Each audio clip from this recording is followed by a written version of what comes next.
नमस्कार, स्वागत है आपका हमारे चैनल पर। महाराष्ट्र में इलेक्शन कमीशन ने जो बड़ा फैसला लिया है, जहां एक तरफ अब शिवसेना पर अधिकार हो गया है एकनाथ शिंदे का, तो वहीं दूसरी तरफ उद्धव ठाकरे के हाथ में कुछ भी नहीं बचा है। जहां एक तरफ एकनाथ शिंदे खुश हैं कि आज उन्हें शिवसेना पर पूरा कब्जा मिल गया है इलेक्शन कमीशन के फैसले के बाद, तो वहीं दूसरी तरफ इस फैसले से दो लोग जो है वो काफी ज्यादा खुश हैं, और वो दो लोग कोई और नहीं, एक है अर्नब गोस्वामी और दूसरी कंगना रनावत। जिस तरीके से एमवीए की सरकार के दौरान अर्नब गोस्वामी और कंगना रनावत को किया गया था टारगेट, और किस तरीके से इन दोनों पर ही अत्याचार एमवीए सरकार के द्वारा उद्धव ठाकरे के द्वारा किए गए थे, और आज एक तरफ उद्धव ठाकरे के हाथ से सत्ता पहले ही चली गई है, नेता उन्हें छोड़कर पहले ही जा चुके हैं, और आज बचे कुची जो पार्टी का नाम था, जिस तरीके से उन्हें लग रहा था कि बाला साहब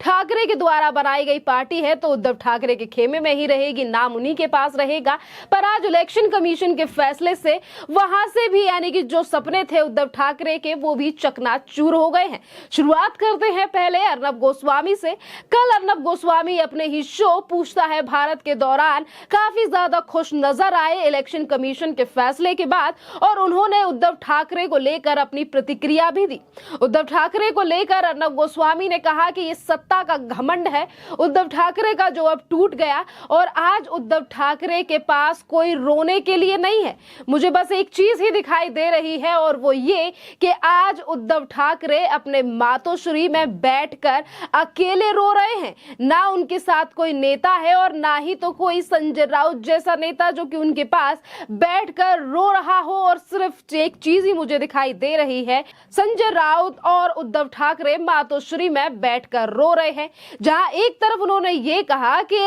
अब उद्धव ठाकरे के पास कोई रोने वाला भी नहीं बचा है, 6 आदमी भी उद्धव ठाकरे के पास नहीं है, तो वहीं दूसरी तरफ उन्होंने बॉलीवुड से लेकर सुशांत सिंह राजपूत और महाराष्ट्र में हुए साधु संतों की हत्या को लेकर मुद्दा उठाया। उन्होंने कहा कि उद्धव ठाकरे के सर पर इतना ज्यादा सत्ता का नशा सवार था कि कभी वो साधु संतों को मरवा रहे थे या फिर सुशांत सिंह राजपूत के जो फैंस थे उन्हें जेल में ठुसवा रहे थे, और सचिन वाजे जैसे ऑफिसर्स को आजादी दे रहे थे, और परमवीर यानी कि ऐसे लोगों को बिग बॉस बनाया जा रहा था। और वहीं आर भारत के ऊपर 1000 से ज्यादा एफआईआर दर्ज कराई जा रही थी, सामान का खर्चा पूछा जा रहा था, पर आज उद्धव ठाकरे का वो सत्ता और घमंड जो है वो चूर चूर हो चुका है। जहां एक तरफ घमंड को लेकर अर्नब गोस्वामी ने कहा कि आज उद्धव ठाकरे के पास जो है वो कुछ नहीं बचा, तो अर्नब गोस्वामी ने ये तक कहा कि आज उद्धव ठाकरे के पास बेशक कुछ नहीं है,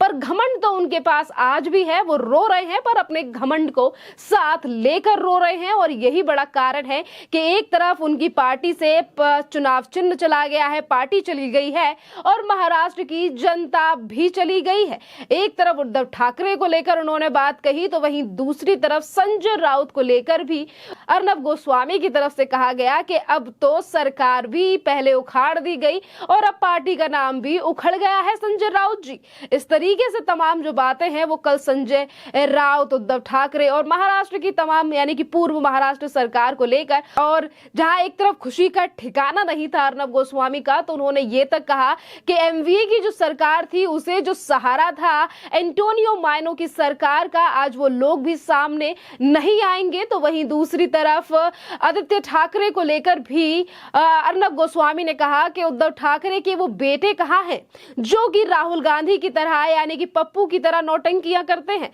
मैं उनका नाम नहीं समझ पा रहा हूं, नाम क्या है। फिर वो ऐश्वर्या से पूछते हैं और उसके बाद बोलते हैं कि जी हाँ, आदित्य ठाकरे की ही मैं बात कर रहा हूं। एक तरफ सरकार जा चुकी है, दूसरी तरफ अब कोई रोने वाला नहीं बचा है उद्धव ठाकरे के पास। खैर ये बात तो हो गई अर्नब गोस्वामी की, क्योंकि जिस तरीके से 1000 से ज्यादा एफआईआर कराई गई, अर्नब गोस्वामी को जेल तक में डाल दिया गया, उसके बाद 7 दिन के बाद खुद यानी कि जिस तरीके से तलोजा जेल से बाहर आए थे अर्नब गोस्वामी, उस समय पर भी उन्होंने कहा था कि ये सच की जीत हुई है, और आज भी उन्होंने इन तमाम चीजों को लेकर कहा है कि ये भी एक तरीके से सच की जीत है, जनता का विश्वास है जो कि अब एकनाथ शिंदे की तरफ है। अगर हम इसी के साथ बात करें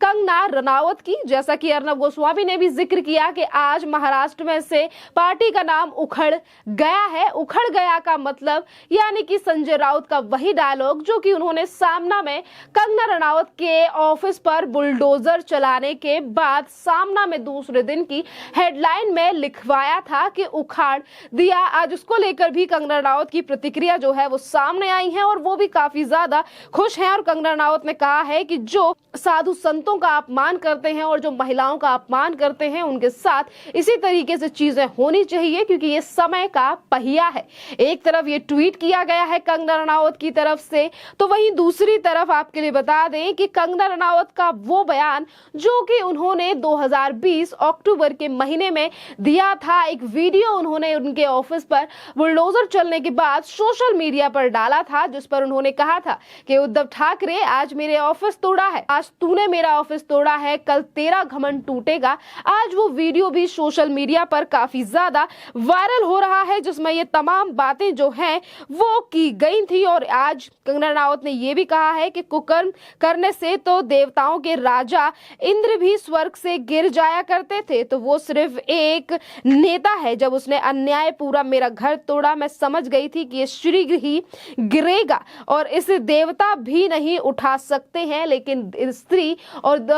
साधु संतों का अपमान करने वालों को यही सजा मिलनी चाहिए। ये जो प्रतिक्रिया है वो दी गई है कंगना रनावत की तरफ से। तो वहीं दूसरी तरफ तमाम जो जनता है वो ये भी कह रही है ये कंगना रनावत का शाप था जो कि आज उद्धव ठाकरे के लिए लगा है। एक तरफ अर्नब गोस्वामी के प्रतिक्रिया देखिए, तो वहीं दूसरी तरफ कंगना रनावत, ये दोनों ही व्यक्ति इसीलिए खुश हैं जिस तरीके से प्रताड़नाएं दी गई, एक का ऑफिस तोड़ा गया तो दूसरे को जेल में डालने का प्रयास भी जो है वो एमवीए की पूर्व सरकार की तरफ से किया गया था। पर आज जिस तरीके से पहले उद्धव ठाकरे के हाथ से नेता चले जाते हैं जिन पर उन्हें सशक्ता और यानी कि काफी ज्यादा विश्वास था, और जिसके बाद एकनाथ शिंदे अगर बीजेपी के साथ उन्होंने सरकार बनाई थी मई के महीने में, तो उद्धव ठाकरे से लेकर संजय राउत ने ये तक कहा था कि ये सरकार जो है वो ज्यादा चलने वाली नहीं है। पर आज उसी सरकार और उसी एकनाथ शिंदे ने, जहां एक तरफ वो महाराष्ट्र के